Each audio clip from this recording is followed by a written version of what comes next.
Hi everyone, this is Jim. Welcome to this postmortem of my Blitz game number 817. My opponent started off with e4 and I went c5, the Sicilian defense. And he played the immediate bishop to c4. You can see that's pretty far down on the list, although it is played surprisingly often in my experience. You see it quite a bit. And this is known as the Bowdler attack.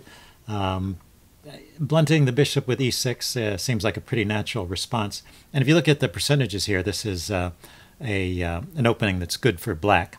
So I can't really recommend it, although this is kind of a small sample. And if you look at this with the engine, basically it finds the position to be about equal. So it's not like it's losing for white or anything. It's just that white is somehow giving up something. There's this threat of a pawn push to d5, gaining a tempo on that bishop. And so Dan Heisman actually called this a common opening inaccuracy. So not a blunder, but just not the most accurate move in the opening. But it does have some advantages, and one of them is that it gets your opponent out of the book. So and it's not like you're at a disadvantage after this point. You've got basically an even game, and maybe you can gain some experience with this. But I think the next move, d3, is kind of a weak follow-up. I would go with this knight c3 line. Playing knight c3 here. Let's see, I looked at this. I used a combination of the opening book and the chess engine. But let's follow along. Say knight c6. Well, notice one thing is that knight c3 prevents the immediate d5. Yeah, he can just take that pawn. So so there's a point to that, developing that knight first rather than pushing the pawn first, making it harder for black to get on that d5 push. So, and knight f6, if you play knight f6 right away, this pawn can come to e5. I don't know if that's good, but maybe it's annoying to have that knight kicked around. So just the point is the knight is not going to be stable on f6, and so d5 is still not going to be on the cards. So knight c6 seems like a reasonable developing move. Now d3, and now, well, knight to e7 could be played with the hopes of pushing d5. If you play knight to f6 now, then white can pin the knight and still hold off that d5 push from black. So it seems like white is going to do okay in these lines. Let's see, did I look at it any further? Knight ge7 to avoid the pin, bishop to f4, and knight to g6. Yeah, right here it turns out you still can't play d5, where it's not that great because of knight to b5 coordinating with the bishop. So you need to kick this bishop back, and then you can play either d6 or a6, but it seems like you're not going to get the d5 push in. So that's how white can play this and kind of hold black's plans at bay. Okay, so that's all I wanted to say about that. He went d3 right away. Yeah, we're just out of the opening book at that point, so I get to go d5, and this is a position where I've already equalized or maybe slightly better. And so the chess engine thinks that black is just a little better for most of the game.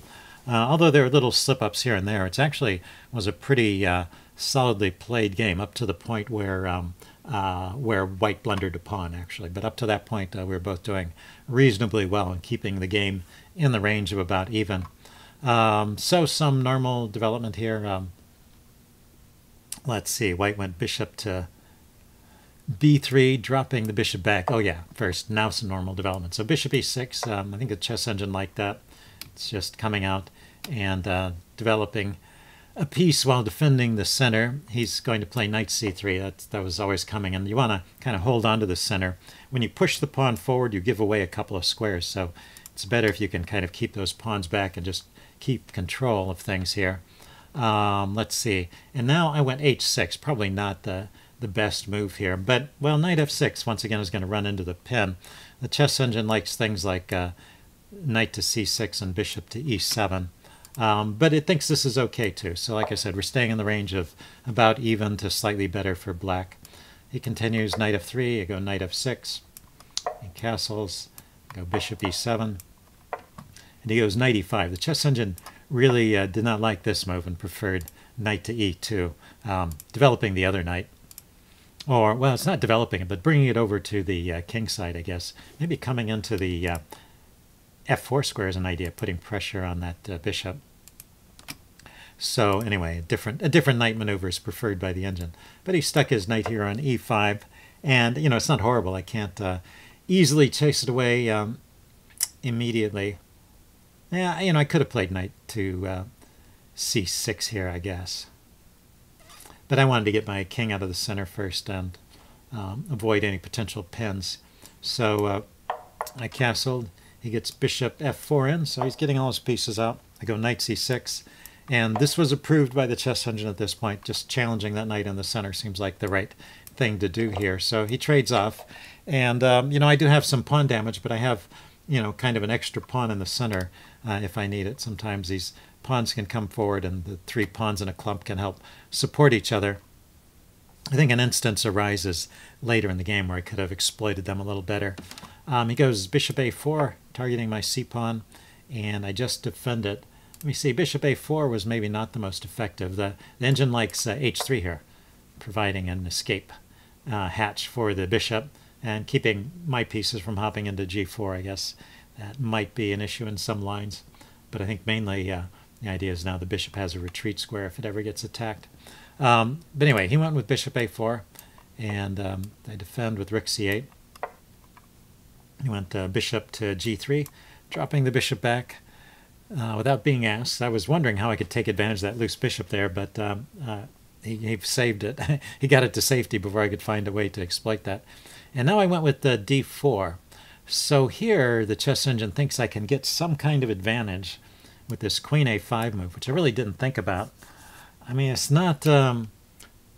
it seems to be making a threat, I guess. And the idea is that you could push this pawn forward to... attack the knight, and then this bishop would be hanging. So there's some kind of pressure over here on the queen side with the queen there. So it looks like a pretty clever move. And the chess engine naturally finds a clever response in queen e1.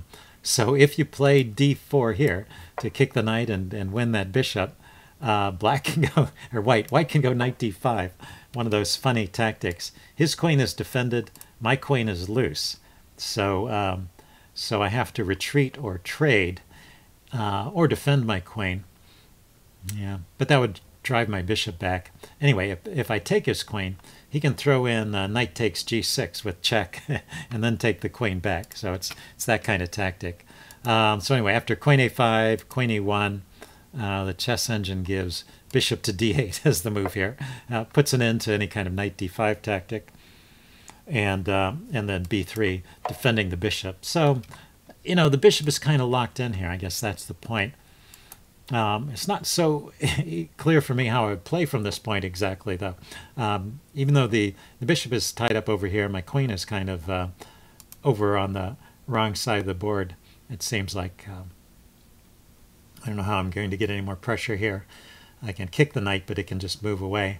It is under a little bit of pressure, yeah, but it's hard to see how I'm going to get more out of it. Anyway, in this position, I went with d4 right away, and the chess engine once again wants this knight to go back to e2. He played with e4, and so this leads to an interesting possibility here of knight takes, and the chess engine liked this decision. I decided to take here. It changes the pawn structure. It gives white this majority of pawns over here, but it kind of increases the strength of this cluster of pawns, and maybe I can push some forward and get a passed pawn here. So I think it liked that exchange for black. Let's see. So after he took, it's my turn. I played bishop to f6. Yeah, right here the chess engine would actually just push those pawns forward immediately with either c4, either push them forward immediately with c4, or play queen to b6. Get the queen out here looking at that b pawn, and just preparing to move those pawns forward. So maybe this bishop f6 move was not the best idea, but it had the advantage in this particular game of inducing a mistake. So there's this kind of veiled threat of looking at the loose b pawn with the bishop. So maybe there's lines where I can push this pawn forward and grab the b pawn. It turns out, though, that he can really ignore that threat, and probably should. He played rook b1 here, and so this is really the first mistake of the game. I think there were little inaccuracies up to this point, but this is the first real mistake. And the thing is, I could have just grabbed that pawn, and I didn't. I played something else there. But let's go back to this rook b1 move and say he was thinking a little bit. You notice this threat from your opponent, but you have to pause and think and say, is that really something I have to worry about? And the chess engine says that the white should just go ahead with his own plans here with f4, and that I should try and hold it off with g6. So it's interesting to look at this little tactical attempt here. d3, he can just take the pawn. I can take the pawn. All I've done is I've traded a center pawn for a wing pawn and left myself with these isolated doubled pawns. So that's not a good transaction for me. And on top of that, he can play f5 and kick my bishop back. So anyway, going back to this position, it seems like he doesn't really have to worry about this d4 move. He should just push on, and I shouldn't go for the tactic. I should play something like g6 to hold him off. He might go queen d2 here, and I could go king h7, holding on to my pawns here, and, a position that's around even. So after this rook b1 move, I have some kind of persistent advantage for the rest of the game. Although it's not clear that I have enough to win. We'll see as we get to the end. It gets kind of a drawish configuration, although with an advantage to black. So anyway, he rook b1. I went bishop c4, failing to even notice that that pawn was hanging. And after his rook moves, I could still take it as my second chance. But I retreated my bishop here. But I had calculated one line where I come out a pawn up. And in fact, that's the line he goes for. I guess it's kind of tempting.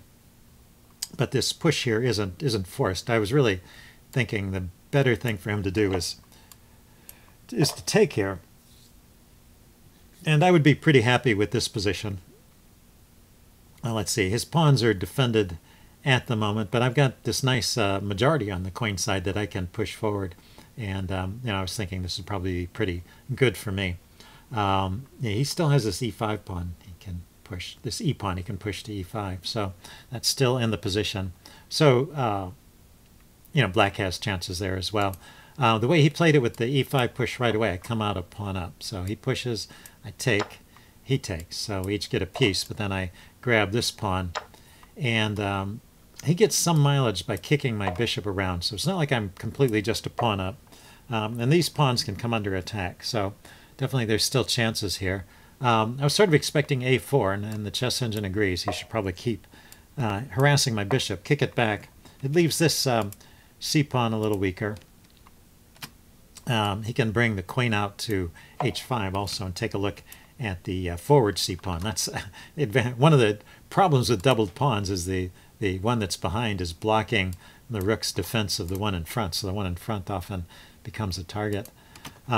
Anyway, this is a position that's where white has compensation for the pawn.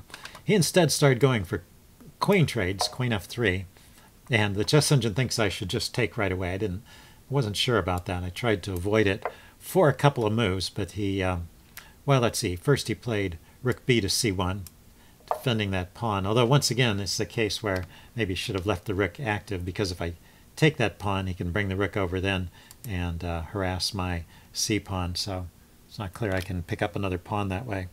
Anyway, he went rook b to c1 rather. I went with c4, pushing these pawns forward, and he found a good move here, queen e4, looking at these pawns and offering the queen trade here. So I should have just taken it at this point. Queen takes, rook takes, and then c5. This is the move I didn't see, and that's what I was talking about, having these pawns coming together in a clump. They can kind of support each other, and that can be very useful. So I might have gone for that line if I had seen that c5 move. What I had noticed was that I can't push my d-pawn forward because that opens up the rook here, and he can just take that pawn, hitting my bishop.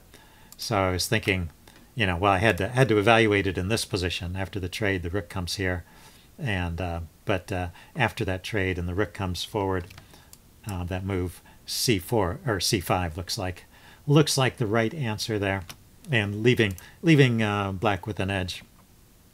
So anyway, in this position, I took to avoid that line where he would take and hit my bishop.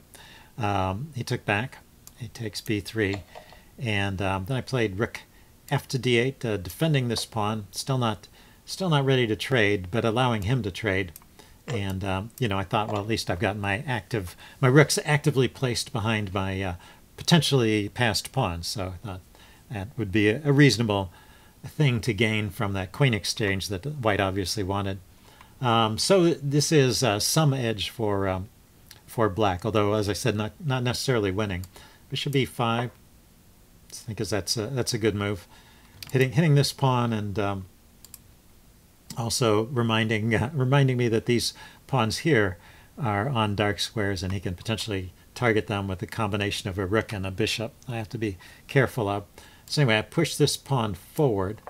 I noticed that I could get away with this because at first I was worried he would play this move and kick my bishop back and then round up this pawn, but I can push forward and have a fork. So he pretty much has to take, and then that leaves him with these weakened pawns that I can take. So if we take stock at this point, I am a pawn up again, and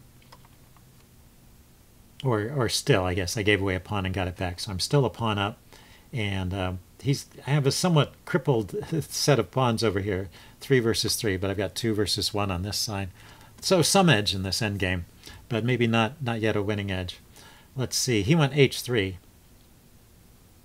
The chess engine likes bishop to c3 here. Yeah, he went h3, just giving away that pawn.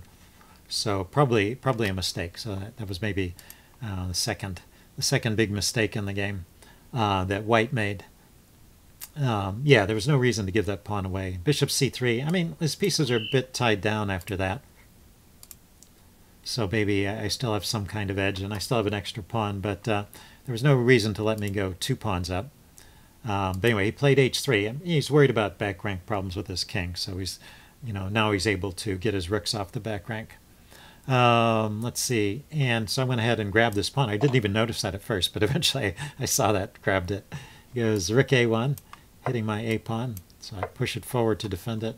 Goes rook e to d1, putting it on an open file, and I just start pushing my pawn forward. This also has the benefit that my bishop is covering the d7 square, so he can't come down here and coordinate on the g7 pawn. So I have to keep that in mind. He went rook to c1, pushed on to c4. He blocked with the bishop. I brought my rook around. Yeah, the chess engine approves of this move. I wasn't so sure, this idea of activating my rooks like that, but it gave that those were top choices of the engine. So I guess that was a decent way to play. I mean, it's activating the rooks and it's trying to clear a path for this pawn to promote. And white just ran out of time at this point. Maybe finding another move at this point is difficult. The chess engine has a couple of suggestions.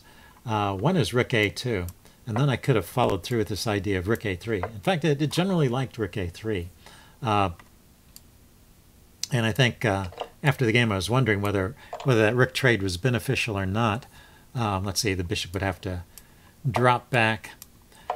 And so we could get this kind of position. His bishop is kind of ideally placed to harass my pawns and keep them from moving forward. But with my rook here, you know, maybe I can start pushing that a pawn forward and kicking the bishop around. But I think the big advantage of getting rid of one pair of rooks is it frees up my king.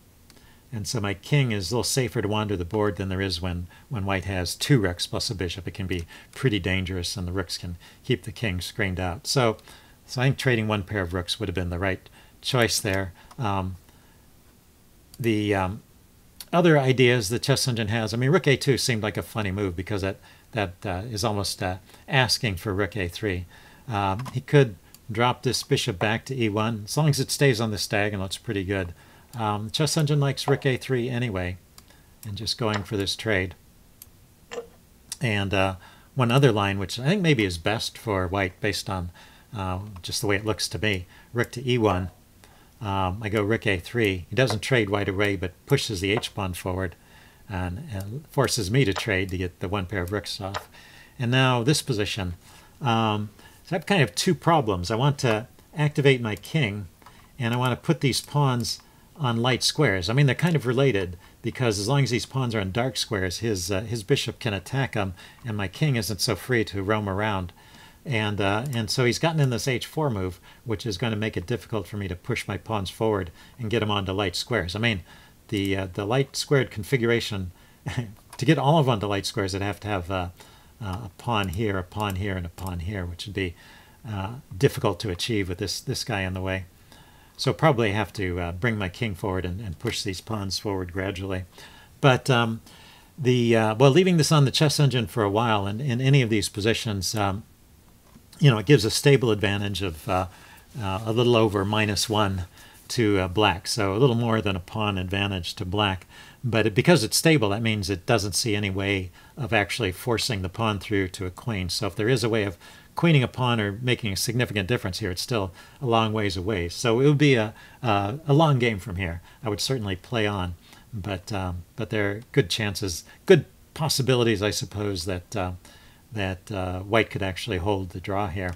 So good for me that he ran out of time. Anyway, interesting game. Hope you guys enjoyed it, and I will see you again soon. Bye.